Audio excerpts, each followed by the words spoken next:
Hey guys, in this video, we're going to look at the Irelia Rework. We're going to talk about the changes along with her identity, runes, builds, and my tips to carry your solo queue games with her. This is why Irelia is your ticket to diamond. Hey guys, YouTube tells me that only 5% of the people that watch my videos are subscribed to the channel, so if you enjoy the video, please hit that subscribe button. Also, the summer sale on my course, The Ticket to Diamond Blueprint, is almost over, so if you want to learn how to climb out of your elo and join the private Discord, use the code SUMMER for 20% off. The link is in the description below. Okay, so I'm not sure why they are reworking Irelia. She was a champion that required a lot of time and skill in order to be successful, and she hovered around the 47 to 49% win rate area, which is actually perfect for a champion like her. But in this rework, it just seems like they're hitting her early game and then also trying to help her scale better into the late game and maybe make her a little bit more helpful in team fights. But let's go ahead and take a look at the changes. I'll throw them up on the screen here. So at first glance, her base stats are kind of what's getting affected early, which is interesting because she's very, very strong in her first like 3 levels. They docked her health by 60 points, decreased her MR down to 28. Wow, from 32. Health each level is increased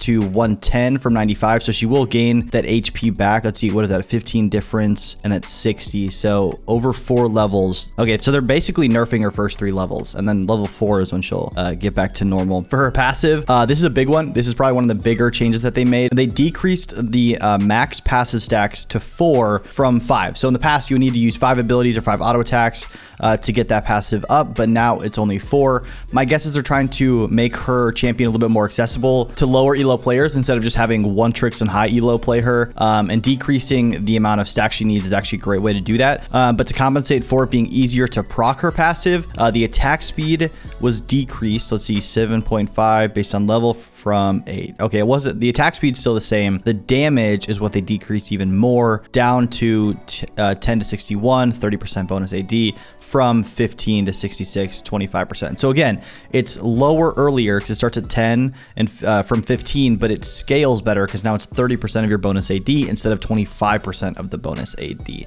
So again, wanting her to be a little bit easier to play, but also scale a little bit better. With Blade Surge, the dash speed change significantly reduced. Okay, was from movement speed plus 1500. I'm not sure I understand that. I think they just slowed down her Q speed a little bit. I'll show a clip in the background of this happening. They also changed the damage to minions to 55 plus 12 per level from 55 scaling all the way up to 135. I think this is good. Okay, so again, it will scale better later into the game based on her level. I think that's actually kind of cool. I'm wondering if you even need to max this ability anymore. Maybe you would max W or something. That's something that I think would be really interesting for people to try out. Her Defiant Dance, her W, the damage reduction changed to 40 to 80% physical and 20 to 40% magic from only 50% physical damage. That's interesting. So they've buffed her W tremendously by making it also limit the damage for magic damage. And the damage increased a flat 10 higher ratios, 150% AD and 120% AP. A lot of people have been talking about using her W as an AP nuke. I don't think that's going to be the case, especially when it's now 150% AD, and that's naturally going to play into the rest of her kit. So I think that, man, that's a huge buff to the W. It's just way stronger in every avenue. Her E, the missile time changed from 0.25 seconds, whereas before it was based on distance. Okay, interesting. Cannot be cast or recast during Q, and it cannot be recast while crowd controlled. I think that's probably good. A lot of things that they changed with her E was that kind of decreased the skill level needed to use it. When before you could Q and use your E while you were dashing, but now you can't cast it while you're in your Q, and you can't complete it while you are crowd controlled. I think this is fine. I think some one-trick ponies might be kind of frustrated about this, but for the overall player base, this is probably good.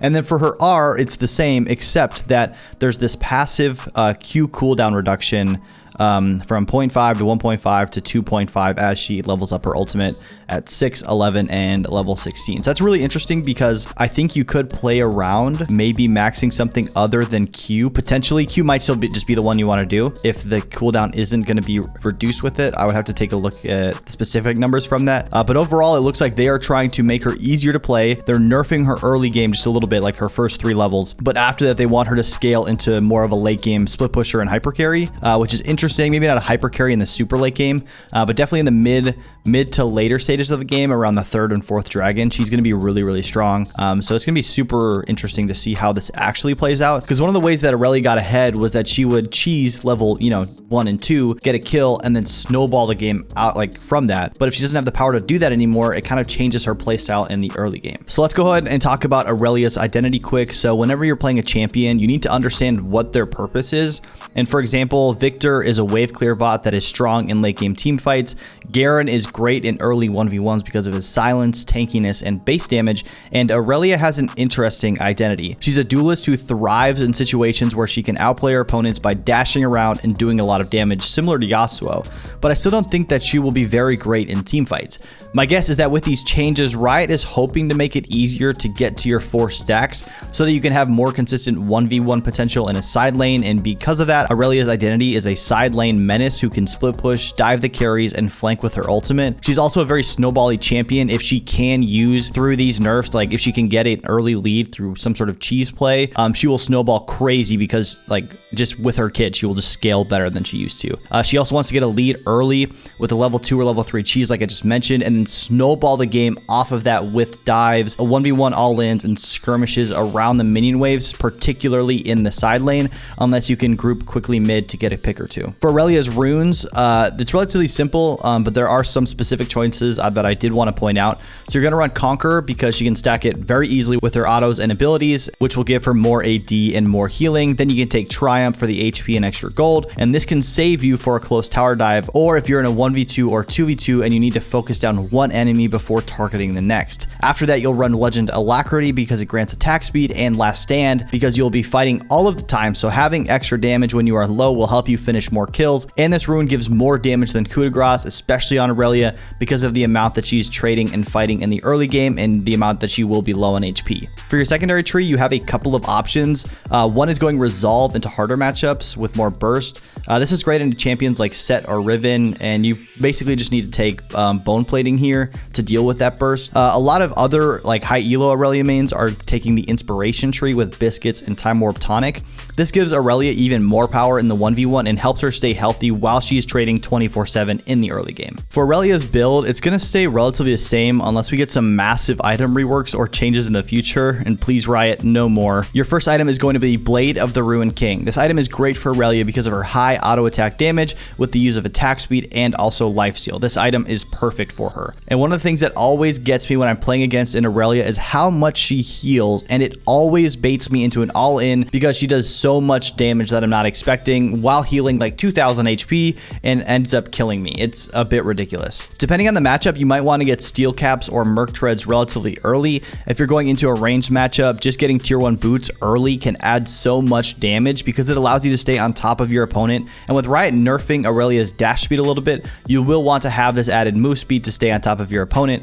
And if you're going into a heavy damage matchup like Jax, Darius, Wukong, you also want to consider getting Steel Caps before Blade of the Ruined King for the mobility and the reduced damage. After this, you will finally build your mythic item, which is preferably Immortal Shield Bow. This item is crazy on some melee carries who can stick to their targets well, Irelia being the cream of the crop here. The added lifesteal, attack damage, and attack speed just amplify the good things of Blade, and it also adds some incredible survivability with the passive shield from Lifeline. And the mythic passive is pretty nice because it grants some AD and HP for each legendary item that you get, which allows Irelia to be even tankier because the HP pairs nicely with the defensive stats from Mercs and also Steel Caps, depending on which one she chooses to get. After these core items, you can build whatever you think is necessary for the current game state that you're in. A couple of great options are Death's Dance, Starax, and Guardian Angel. They offer more survivability and AD, which will help you as you get into those later stage team fights. If you're planning on maining Irelia after the rework and spamming her in solo queue, make sure that you do take the time to make an item set for her and have a section for your core items and then one for your situational items, so that as you're going through the game, you're not searching through the shop trying to figure out what to buy, and you can just know what you need to buy as you're approaching stages to start building new items. Okay, now my top 3 tips to carry in solo queue with Irelia. The first one is to trade and cheese early. Irelia has one of the best level 1 and level 2 all-ins in the game because of her passive, which they are making it easier to stack with this rework. Although they're nerfing it a little bit on the damage end, I still think it's going to be super strong in the early game, and if you can utilize it well, you will scale like a monster and snowball the game. The damage, healing, and attack speed that come along with the passive make it so that you can literally not lose a 1v1, and if your opponent tries to fight you or they walk up too close, you can just kill them them and get a massive lead. Look to stack your passive early on minions with your Q and then dash to your enemy, chunking them and probably forcing a flash if you do it properly. Then at level 2, you can take your E and try it again. She can even outduel great level 1 champions like Yasuo and Darius if she can minimize the damage she takes before getting her passive ready. Definitely do not be afraid to play incredibly aggressive during the first couple levels because her kit and runes really reward her for doing so. If this isn't really your playstyle to be super aggressive, then I encourage you to go into a couple of normals games and just limit test as much as you can. Go balls to the walls with your aggression, and this should help you figure out your limits on this champion. My second tip to carry is don't ARAM mid in the mid game. It is very important to either maintain a lead or regain a lead during this part of the game. Most low elo players would group mid around this time and just slam their champions together, but Irelia is not a champion that you want to do this on. She's great in skirmishes, but not full-on 5v5 fights.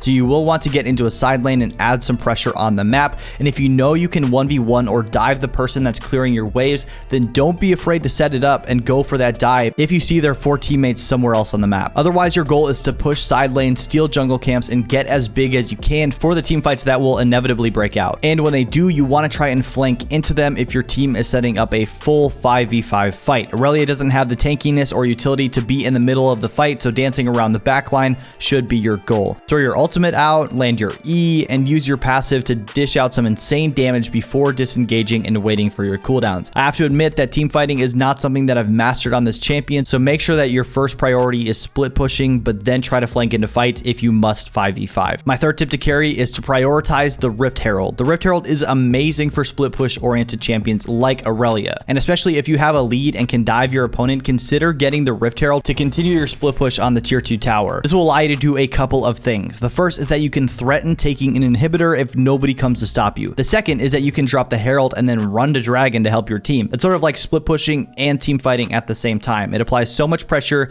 and can maybe draw one of your enemies over there so that you can fight a 5v4 and get a free objective. The third way to use the Rift Herald is to drop it after winning a team fight. This will let you take 1 to 2 towers more than you'd be able to because of its insane tower damage. So prioritize getting the Rift Herald and use it to blow open the map. That's all I have, guys, and as always, it's been Snowta. Thank you so much for watching, and I will see you in the next video.